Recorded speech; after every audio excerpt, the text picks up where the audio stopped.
नमस्कार, मैं रविश कुमार। पेट्रोल के दामों की यात्रा को देखिए, कैसे इस यात्रा के पड़ाव बदलते गए हैं। पहले 90 रुपया लीटर सबसे महंगा पड़ाव था, फिर 100 रुपया हो गया और अब 105 रुपया हो चुका है। लेकिन अब सस्ता और महंगा का मतलब भी बदल गया है। मुंबई, जयपुर, श्रीगंगानगर, भोपाल, रीवा और इंदौर जैसे शहरों में पेट्रोल 105 रुपए से अधिक है। इंदौर में 107 रुपए लीटर से अधिक है। तो इस तरह से 105 रुपया एक नया पड़ाव हो चुका।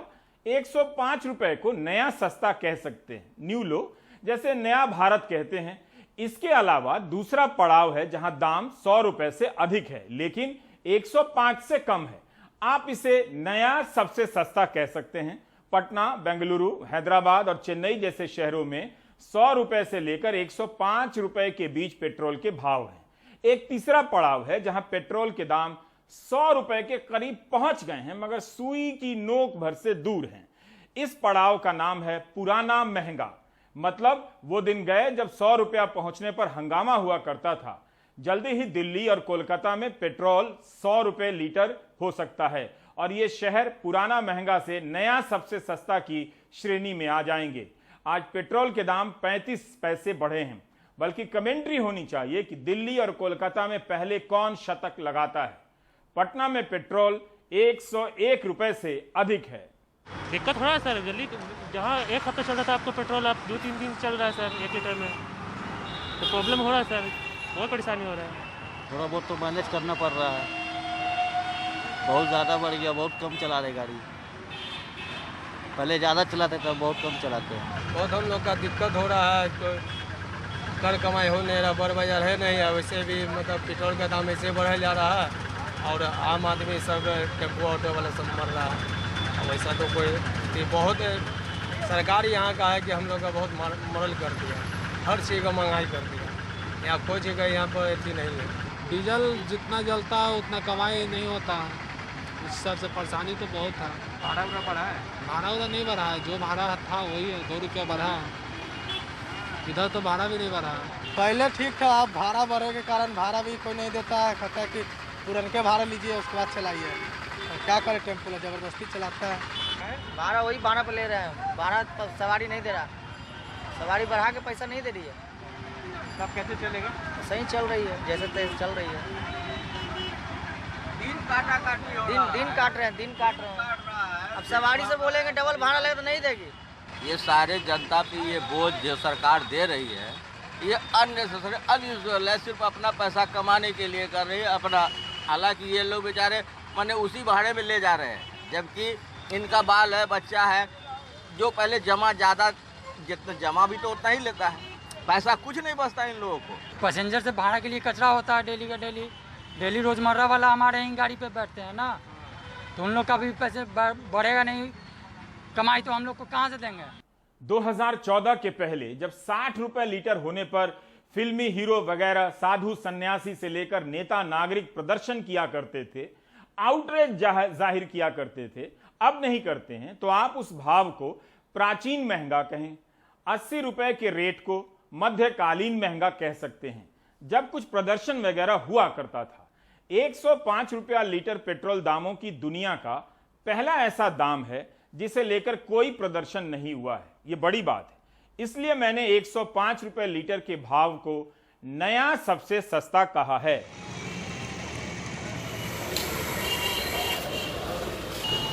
मीटर पर पेट्रोल के दाम देखने पर थोड़ी देर के लिए ऐसी फीलिंग आती है कि जा जेब भी कट गई, लेकिन तभी आपको यहां से नजर हटाते ही वहां लगा पोस्टर दिख जाता है, जैसे शहर में कोई नया सिनेमा आया हो और जनता की मांग पर सरकार ने टैक्स फ्री कर दिया हो।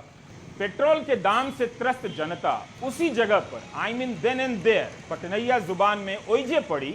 मुफ्त टीका के लिए धन्यवाद मोदी जी का यह नीला पोस्टर आसमानी रंग सा विराट सुख देता है, ऐसा इस एंकर का विश्वास है।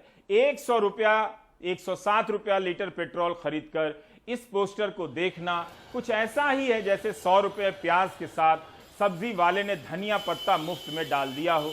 आप इस सबसे महंगे दौर में मुफ्त का लुत्फ उठा सकें, इसके लिए बैंक से लेकर तमाम विभागों में मुफ्त टीका के लिए धन्यवाद मोदी जी वाला पोस्टर लगा दिया गया है। पूरी दुनिया में टीका मुफ्त मिल रहा है। वहां भी तो बैंक हैं, सरकारी विभाग हैं, लेकिन किसी को आइडिया नहीं आया कि ऐसे पोस्टर लगा दें, धन्यवाद बाइडेन भैया, धन्यवाद मर्केल माई जर्मन वाली की, धन्यवाद बोरिस भाई जी, धन्यवाद बोल्सोनारो भैया, धन्यवाद पुतिन प्राजी। जागरूकता जरूरी है, लेकिन क्या यह जागरूकता के पोस्टर हैं? इनके बहाने विज्ञापनों पर करोड़ों खर्च करने का यह अर्थशास्त्र उस दौर में अच्छा नहीं लगता जब जनता एक एक रुपए के लिए तरस रही है। महंगाई का यह दौर कितना लंबा है, हफ्ते 10 दिन की बात नहीं है, कई महीनों से आप इसकी चपेट में हैं और अपनी बची खुची कमाई भी गंवाए जा रहे हैं। कितने का पेट्रोल डाला है, कितना प्रभावित कर रहा है? पेट्रोल मात्र 100 रुपये का डलवाया है, क्योंकि जितनी ज़रूरत होती है बस आजकल उतना ही पेट्रोल डलवा पाते हैं। पॉकेट उससे ज़्यादा के लिए जो है इजाज़त नहीं देता है। 1000 रुपये में लगभग जो है 20 लीटर पेट्रोल आता था, 350 किलोमीटर गाड़ी चलती थी। वही जो है 1000 रुपये में अब 10 लीटर डीजल बड़े मुश्किल से आ रहा है। गाड़ी बस अब यह है कि घर पर रखी है, बजट पूरा बिगड़ चुका है, जॉब अपॉर्चुनिटी कम है। जिस सेक्टर में मैं काम करता हूँ वहाँ पर अभी जॉब्स नहीं हैं, सैलरी 50% हो गई है जहाँ पर है भी। तो सेविंग तो आप सोचिए ही मत। जो पहले राशन जो है हम 2-2.5 हज़ार रुपये का घर का आता था, वो आज 5-5.5 हज़ार रुपये का आ रहा है। खाने के तेल की कीमत, रसोई गैस की कीमत जैसा आप जानते हैं 25 रुपये अचानक बढ़ गई है और हर महीने बढ़ रही है। वैक्सीनेशन मुफ्त हो रहा है, टीकाकरण मुफ्त हो रहा है, उसके बारे में कुछ कहना है? देखिए, मुफ्त वैक्सीनेशन हो रहा है, ये अच्छी बात है, लेकिन शायद गरीबी रेखा के नीचे रहने वाले लोगों को मुफ्त दें। मैं अभी भी इतनी तकलीफों के बावजूद बोल रहा हूँ कि एक 500 रुपये में अपने वैक्सीनेशन के लिए अफोर्ड कर सकता हूँ। तो सिर्फ वैक्सीनेशन फ्री करने से आम जनता की समस्याएं दूर नहीं होंगी। हमारे लिए संभव नहीं है कि यह बता पाना कि किन किन चीजों के दाम कितने बढ़े हैं। पूरा परचून का लिस्ट बन जाएगा। महंगाई बढ़ने और कमाई घटने के कारण जनता इस वक्त अपने जीवन के सबसे मुश्किल आर्थिक दौर में है।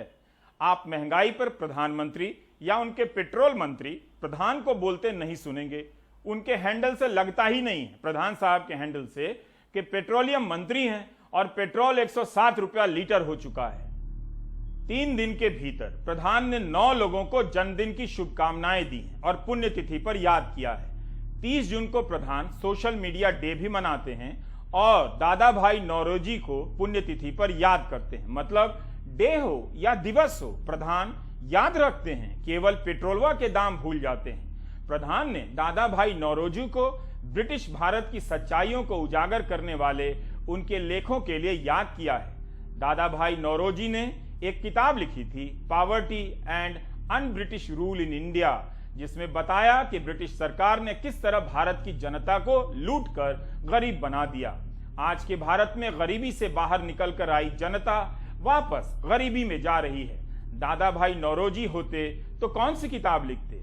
अविनाश कुमार पुजारी ने प्रधान के इसी ट्वीट के नीचे कमेंट किया है, you will only wish others every day और will do something of your department, just decrease the price of petrol and diesel. People are wishing how the price will decrease and you are wishing about others. प्रधान के tweet के comment में कोई ना कोई इसी तरह याद दिला जाता है कि माननीय जी, अगर इसी तरह पेट्रोल का रेट बढ़ता रहा तो आम जनमानस क्या करेगा? माननीय, पेट्रोल के रेट पर अंकुश लगाइए। इतना महंगा पेट्रोल कभी नहीं था जितना बीजेपी सरकार में है। क्या प्रधान को विपिन श्रीवास्तव का यह ट्वीट नहीं दिखा होगा? अजीत कुमार ने ट्वीट किया है कि आज पेट्रोल पर कितनी कीमतें बढ़ाने वाले हो, आप प्लीज बता दो, एक्स्ट्रा पैसे के जुगाड़ कर लूं।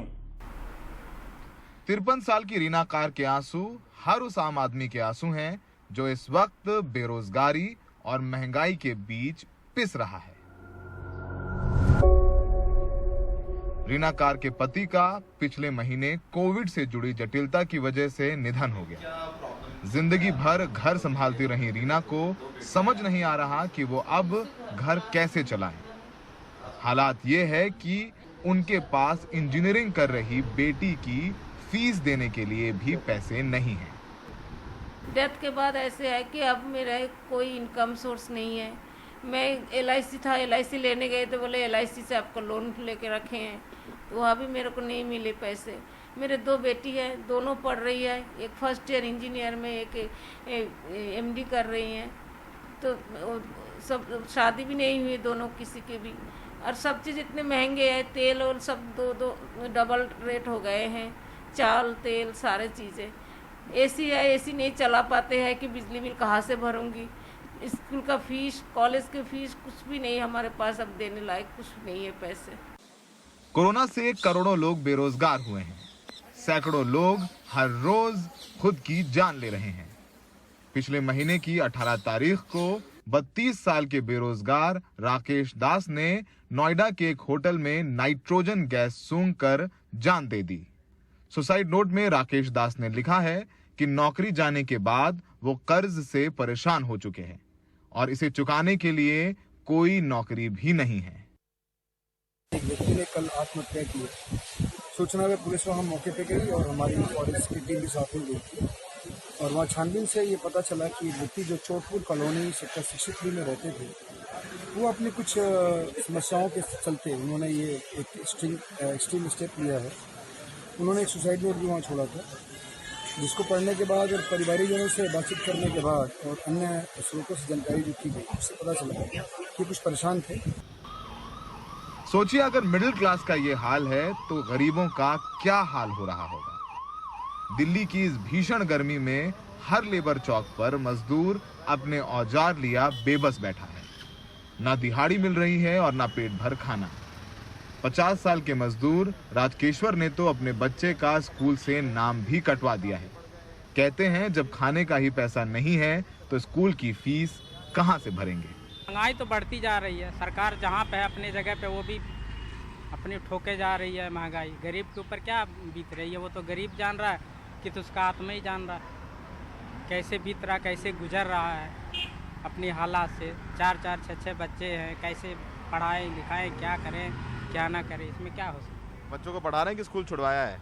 अब छुड़वा नहीं पड़ा, 2 साल तो ऐसे ही सरकारें बंद करके रखा है, तो उसमें पढ़ाना अगर पढ़ाने का क्या मतलब। छुड़वा दिया आपने? छुड़वा दिया स्कूल। देश तो कोरोना से उबर रहा है, लेकिन महंगाई और बेरोजगारी आम आदमी को जीने नहीं दे रही। कोविड की मार पड़ी, बेरोजगारी हुई और अब महंगाई। देश का मिडिल क्लास कहाँ जाए? वो ईमानदारी से सारे टैक्स देता है, समय से बिजली भरता है, समय से पानी का टैक्स भरता है, अपने बच्चों की फीस भरता है, ट्रैफिक में फंसता है, लेकिन उसके लिए कोई राहत नहीं है, कोई सब्सिडी नहीं है, कोई राहत पैकेज नहीं है और इस समय हालात ख़राब हैं। सहयोगी प्रेम सिंह के साथ नई दिल्ली में सौरभ शुक्ला, एनडीटीवी इंडिया। आपदा प्रबंधन में सरकार की तथाकथित तैयारी की क्या हालत थी आपने देखा। हर काम हाईकोर्ट और सुप्रीम कोर्ट के आदेश और फटकार के बाद किया गया। यहां तक कि कोविड से मरने वाले परिवारों को मुआवजा भी विपक्ष की मांग और सुप्रीम कोर्ट के आदेश के कारण मिलने वाला है।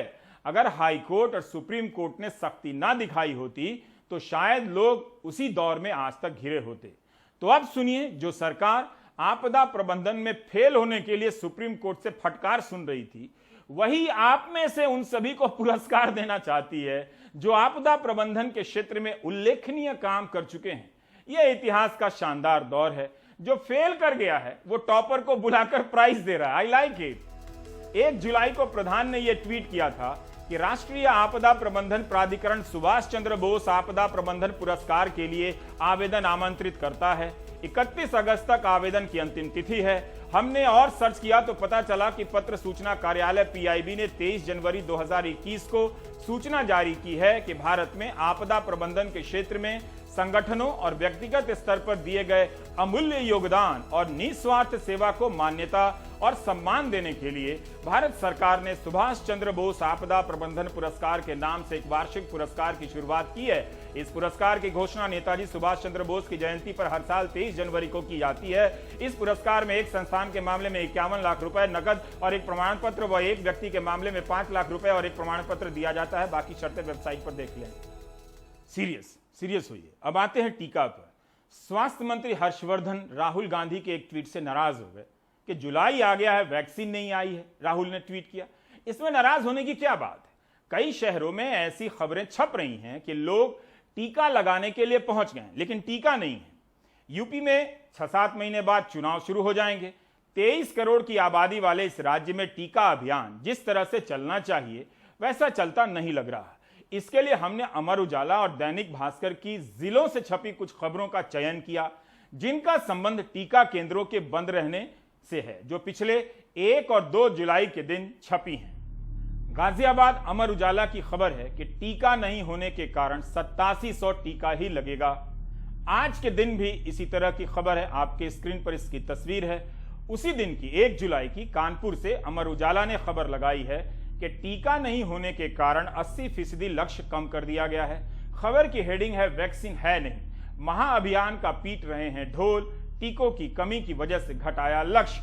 2 जुलाई के ही अमर उजाला के कानपुर संस्करण में टीके की खबर छपी है कि 50,000 का हल्ला, 8400 को भी ना मिली डोज। खबर में लिखा है कि टीका केंद्रों में भारी भीड़ आ रही है, पुलिस को भीड़ नियंत्रित करना पड़ रहा है, लेकिन टीका नहीं है। इसका मतलब है कि लोग टीका लगाने के लिए बेताब हैं और टीका नहीं है। 1 जुलाई के अमर उजाला के बांदा और इटावा की खबर बताती है कि टीका नहीं होने के कारण केंद्रों से लौट रहे हैं लोग। इटावा में 3000 को टीका लगाने का लक्ष्य था, लेकिन लगा 537 को ही।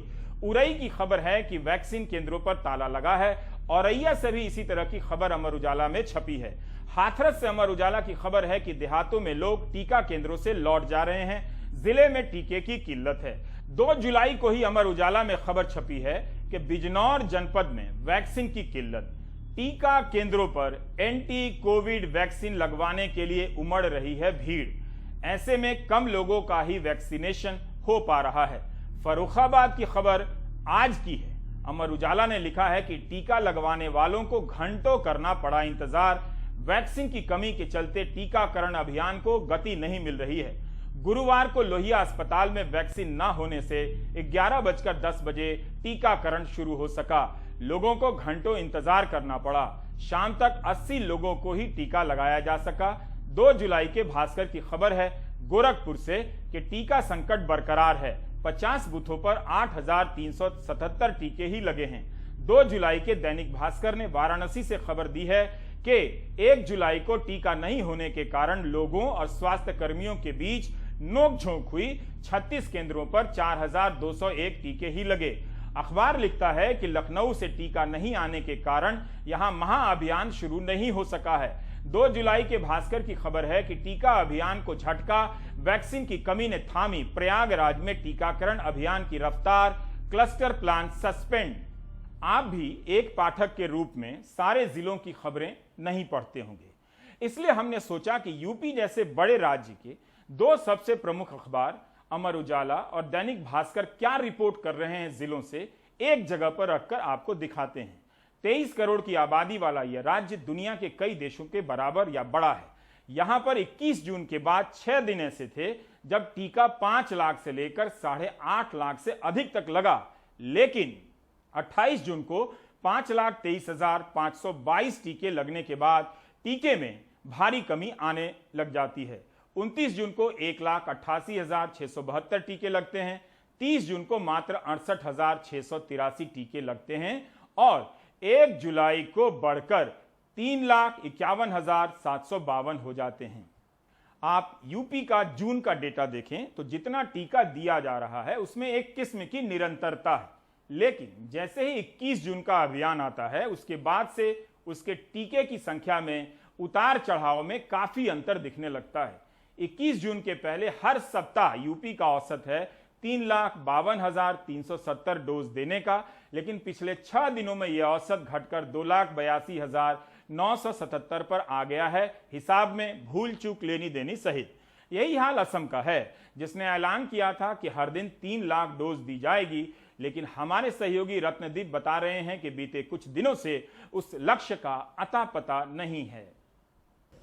गुवाहाटी के बाहरी इलाके खेतरी के एक टीकाकरण केंद्र में सैकड़ों लोग टीका लगवाने के इंतजार में हैं, लेकिन उनका ये इंतजार खत्म ही नहीं हो रहा। मैंने 3 मई को पहला टीका लगवाया और अब दूसरा लगवाना है, लेकिन मुझे वापस भेज दिया गया। सरकार कहती है कि वो हर दिन 1 से 3 लाख टीके लगा रही है, लेकिन हम जब भी आते हैं टीके की कमी हो जाती है। मैं 3 दिन से वैक्सीनेशन सेंटर का चक्कर लगा रही हूँ, लेकिन टीका नहीं लगा। अब आज मुझे उम्मीद है। उन्होंने मुझे कहा कि क्योंकि मेरे पास स्मार्टफोन नहीं है तो मुझे आज वैक्सीन नहीं लग सकती, इसलिए मुझे कल आना होगा। वो मेरा रजिस्ट्रेशन कर देंगे। मैं पहले भी आई लेकिन तब भी टीका नहीं लगा। पिछले सोमवार को दक्षिण असम के करीमगंज के ग्रामीण टीकाकरण केंद्र में सैकड़ों लोग टीके के लिए देर रात और अगली सुबह तक लाइन में लगे रहे। जब थके तो अपनी जगह पानी की बोतलों को लाइन में रख दिया। पड़ोस के कछार जिले में कई लोगों ने टीका न होने की वजह से प्रदर्शन भी किया। गुवाहाटी के कई नियमित टीकाकरण केंद्रों में बुधवार को टीके थे ही नहीं। 21 जून को हुए टीका महाअभियान के बिल्कुल उलट। महाअभियान का मकसद जून के अंत तक 30 लाख लोगों को टीका लगाना था। 21 जून को 3,74,000 टीकों के साथ असम में टीकाकरण अभियान शुरू हुआ। 24 जून को टीकों की संख्या गिरकर 1,58,000 पर आ गई। 27 जून को तो बस 10,000 से कुछ ही ज्यादा टीके लग पाए। 30 जून को शाम 3 बजे तक करीब 12,000 टीके ही लगाए जा सके। टीका अभियान में गिरावट की वजह रही केंद्र से टीकों की काफी कम और अनिश्चित सप्लाई।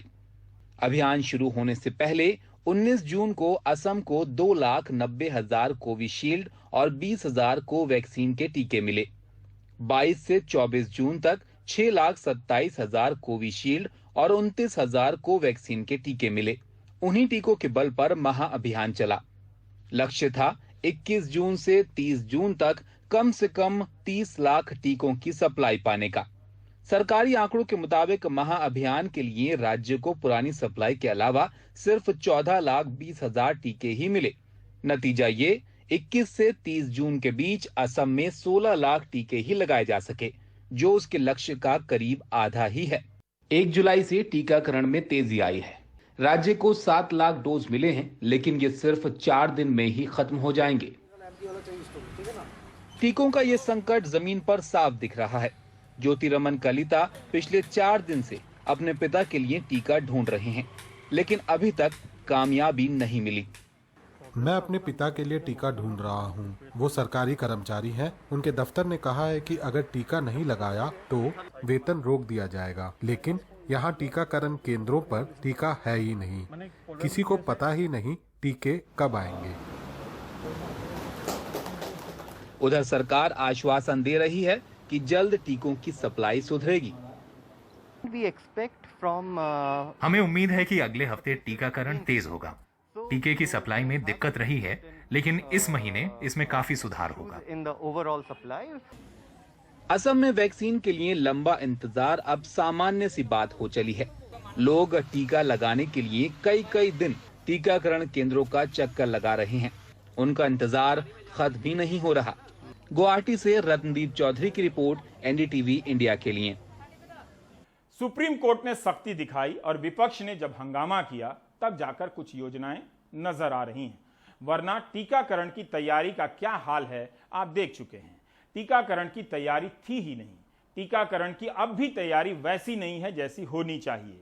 अभी भी जब कुछ ठीक हुआ है तब भी गाड़ी बैलगाड़ी की तरह चल रही है। 21 जून को 90 लाख से अधिक टीके लगे, हंगामा मच गया, रिकॉर्ड बना दिए। उसके बाद फिर से सरकार दोबारा इस लक्ष्य को हासिल नहीं कर सकी अभी तक। 21 जून के बाद केवल 4 दिन ऐसे थे जब 60 लाख से अधिक टीके लगे हैं। पिछले 5 दिनों का रिकॉर्ड बहुत खराब है। 26 जून को 64,19,992 टीके लगाए गए। 27 जून को घटकर 17,15,921 टीके ही लगे। 49 लाख की कमी हो गई। 28 जून को संख्या फिर से बढ़ती है और 52,68,818 हो जाती है। 29 जून को 36 लाख और 30 जून को 27 लाख से कुछ अधिक टीके लगते हैं। सरकार ने सुप्रीम कोर्ट में कहा है कि दिसंबर के अंत तक कुल 186 करोड़ टीके लगा दिए जाएंगे। 1 जुलाई तक कुल 33 करोड़ 64 लाख टीके लगाए गए। सिर्फ अगले 183 दिनों में 153 करोड़ टीके लगाए जाने बाकी हैं। इस हिसाब से दिसंबर के अंत तक भारत को रोज 83 लाख टीके लगाने होंगे, मगर हमने पिछले 24 घंटों में 42.5 लाख टीके ही लगाए हैं। यानी जो रफ्तार होनी चाहिए थी उससे आधी रफ्तार है, पर टीके लग रहे हैं। यह वीडियो बिहार प्रांत के रोहतास का है। एक दर्शक ने भेजा है। आप देख सकते हैं कि बिना सामाजिक दूरी के लोग टीका लगाने के लिए कड़ी धूप में कितनी मेहनत कर रहे हैं, बेचैन हैं। साधारण लोग भी टीका के महत्व को जान गए हैं। सरकार समय पर इसके महत्व को नहीं समझ सकी, वरना इंतजाम कहीं ज्यादा बेहतर होता। इस बीच कोरोना से मरने वालों की सरकारी संख्या 4 लाख से अधिक हो चुकी है। सरकारी संख्या अलग है जो कम है। 477 दिन पहले जब कोरोना से पहली मौत हुई थी, तब से हर दूसरे मिनट पर एक व्यक्ति की मौत कोरोना से हुई है। इतना जरूर कहूंगा कि कोरोना का टीका मिल रहा है तो जरूर लगवाएं। रही बात पेट्रोल की, जब आप खुद ही 107 रुपया लीटर भरवा रहे हैं तो मुझे कुछ नहीं कहना है। बस यही कि प्रोपेगेंडा सस्ता बना रहे ताकि आप जल्दी ही 110 रुपये लीटर पेट्रोल भराने का गौरव हासिल कर सकें।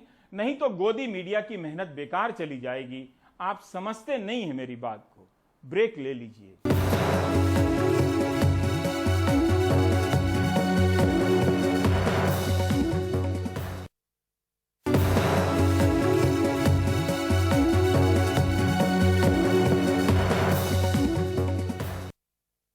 मैं एक वकील खालिद शेख के बारे में सोच रहा हूं, जिन्होंने बशीर अहमद बाबा का केस लड़ा।